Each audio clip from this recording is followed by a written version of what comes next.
থেকে মোটামুটি সব কিছুরই ঠিকমতো আছে পর্যাপ্ত পরিমাণ। শুধু একমাত্র বৈদ্যতল একটু শর্ট আছে, কারণ 8-9টা কোম্পানির মধ্যে শুধু দিচ্ছে যে রূপচান্দা কোম্পানি, আর অন্য কোনো কোম্পানি কোনো প্রোডাক্ট দিচ্ছে না। আর পেঁয়াজ, আদা, রসুন হতে সব কিছু ঠিকমতো মজুদ আছে। এখন মোটামুটি শুধু বৈদ্যুতেলের সমস্যা। সামনে অন্যান্য জিনিসের দাম বাড়ার সম্ভাবনা আছে। অন্য জিনিসের দাম বাড়ার তো কারণ দেখতেছি না, কারণ এখন নতুন গভর্নমেন্ট আসছে বাংলাদেশে। সবার প্রত্যাশা 20 কোটি মানুষের যাতে দ্রব্যমূল্যটা অন্তত মানুষের নিয়ন্ত্রণের মধ্যে থাকে, ক্রয় ক্ষমতার মধ্যে। এটাই আমি মনে করি আর কি প্রধান বর্তমান আমাদের বিএনপির চেয়ারপারসনের নিকট, যাতে দ্রব্যমূল্যগুলো সবসময় উনি নিম্ন রাখে।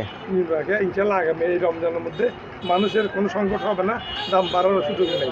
না, এরকম কোনো সংকট আমি দেখতেছি না। তবে রমজানের আগে কিছু একটু সমস্যা হয়েছিল, বন্ধ ছিল নির্বাচনকালীন, ওইটা গাড়ি ঘোড়া একটু সমস্যার কারণে একটু সমস্যা হয়েছিল, তাই কাঁচা মাল হইতে ওগুলো একটু ঊর্ধ্বমুখী ছিল।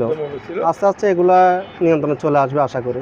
শুধু ভোজ্য তেলের সমস্যা, আর যেগুলা কোম্পানি প্রোডাক্টস আছে আপনার এই প্যাকেটজাত, ওগুলা মোটামুটি প্রতিদিনে বাড়ে, ওগুলা কমতে নেই। এগুলো নিয়ন্ত্রণ আনতে হবে। এগুলো নিয়ন্ত্রণ আনতে হলে যারা উৎপাদনকারী প্রতিষ্ঠান ওদের দিকে লক্ষ্য রাখতে হবে সরকার, বাণিজ্য উপদেষ্টার। জি। আর বিশেষ করে যে মালটা আমাদের দেশের সংকটময় পরিস্থিতিতে হয়, এগুলা